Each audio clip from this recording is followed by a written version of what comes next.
Our hearts are tender, resilient little muscles, and they may have wrinkles and broken edges and tears and holes, but they keep on a-beatin' just the same, don't they?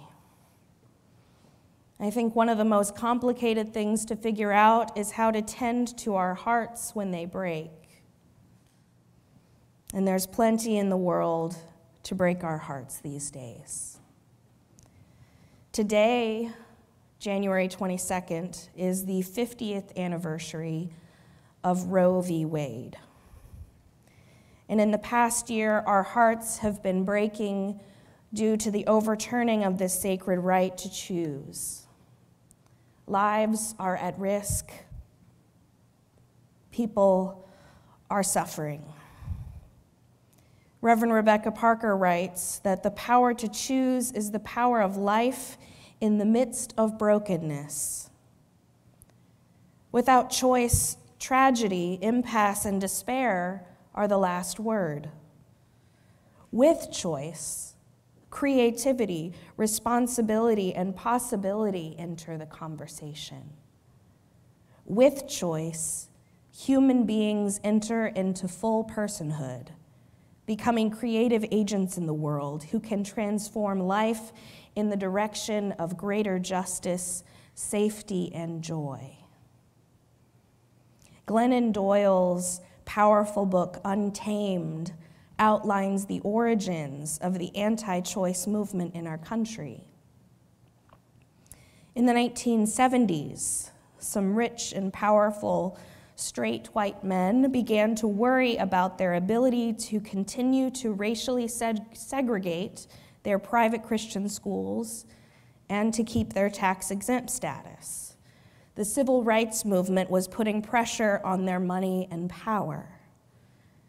And they identified that anti-gay and anti-abortion evangelism was enough to emotionally galvanize a new movement. Mind you, most evangelical leaders prior to this time in the 1970s had been either indifferent or supported the court's decision on Roe. Not anymore. They sponsored a meeting of 15,000 pastors and called it the Religious Roundtable, where they wrote a new memo that expressed outrage, calling for a holy war to lead the nation back to the moral stance that made America great. Does that sound familiar? I wonder if they wore red hats. At this roundtable and following, they trained pastors how to convince their congregations how to vote. And then presidential candidate Ronald Reagan, who was, as the governor of California, had signed into law one of the most liberal abortion laws in the country, he began using the language of this new memo. And evangelicals were thrilled, and the religious right was born. Doyle writes, the face of the movement was with the pro-life and pro-family values stance of millions, but the blood running through the movement's veins was the racism and greed of a few. I cannot tell you how tired I grew of the focus on the family rhetoric when I was a Baptist.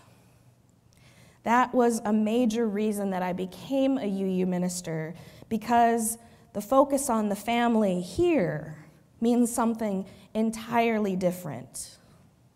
We focus on our family by adding rocking chairs to the sanctuary.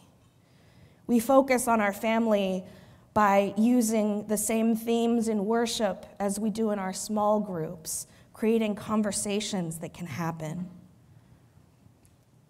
We focus on the family by promoting choice and autonomy here.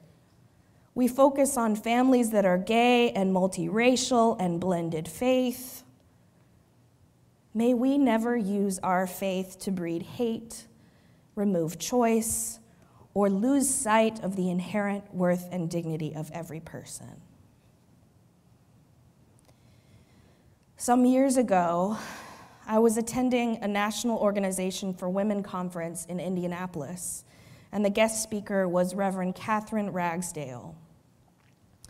She's the president of an Episcopal divinity school, and I was a young woman who had not yet found Unitarian Universalism, but was raised Baptist. She spoke with clarity and grace. I admired her collar. I admired her stance behind the podium, her commanding voice. And then she said something that stunned me and got everyone's attention. She said, "To my fellow clergy, too often, those who support us can be heard talking about abortion as a tragedy. Let's be very clear about this. When a woman finds herself pregnant due to violence and chooses an abortion, it is the violence that is the tragedy. The abortion is a blessing. When a woman finds that a fetus she is carrying has anomalies incompatible with life, that it will not live, and she requires an abortion, often a late-term abortion, to protect her life, the health of her and her fertility, it is the shattering of her hopes and dreams for that pregnancy that is the tragedy. The abortion is a blessing.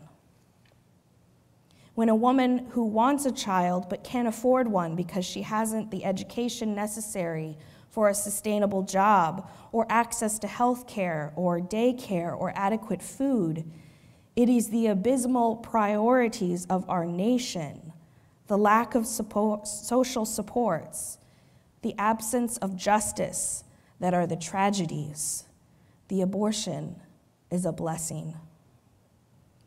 And then when a woman becomes pregnant within a loving, supportive, respectful relationship, has every option open to her, decides she does not wish to bear a child, and has access to a safe, affordable abortion, there is not a tragedy in sight, only a blessing.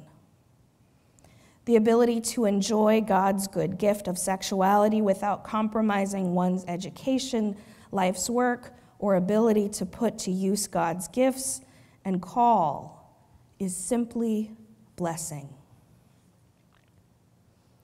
She rounded out her speech with deep gratitude for all the workers and activists who worked so hard to protect this right, the doctors and nurses who stood by. And I sat stunned next to my activist comrades before we rose in applause and hollers. She had preached a good word to all of us that day, and we had every right to be outraged because our work was not done. But we were able to see the tragedy for what it was, the lack of choice, and the abortion for what it was, a blessing. The tragedy is all the rollbacks on human rights.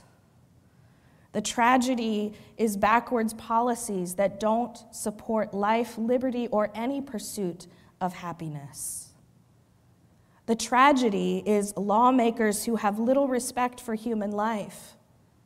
But our choice, that is a blessing. Our ability to fight and march and vote, that is a blessing. Our resolve as a faith community to call it what it is and support reproductive justice, that is a blessing. Reverend Rebecca Parker asks us, why should we keep marching to keep abortion legal and safe? Because where there is choice, there is life. Where there is life, there is hope. And where there is hope, we find ourselves holding bundles of joy in our arms. Each of us bears in our own bodies the power of holding on and of letting go. Breathe with that sentiment for a moment. Each of us bears in our own bodies the powers of holding on and of letting go. Each of our hearts contract and expand, gather and release, hold on and let go. Breathe in with the holding on, and breathe out with the letting go. Our hearts will break along the way of this journey, but we hold each other with a love that will not let us go. We must hold each other in our sorrow and embody that love that will not let us go. I close today with words by Reverend Greta Jo Seidel. Everyone loves someone who had an abortion, and let's talk about the flip side. If you had an abortion, you are loved. If you never told a soul or you share your story regularly, you are loved. If you are confident in your decision or if you wonder if it was the right choice, you are loved. If you are queer, non-binary, trans, two-spirit, or a cis woman, you are loved. If you are child-free by choice or want to have kids eventually, you are loved. If your choice was driven by medical viability or your own emotional health, you are loved. If you found a provider to care for you, or if you had to rely on yourself, you are loved. If you were always pro-choice, or if your choice conflicts with your beliefs, you are loved. If you love your body, or if you are still angry with your body, you are loved. If you believe God loves you, or if you believe in nothing divine at all, you are loved.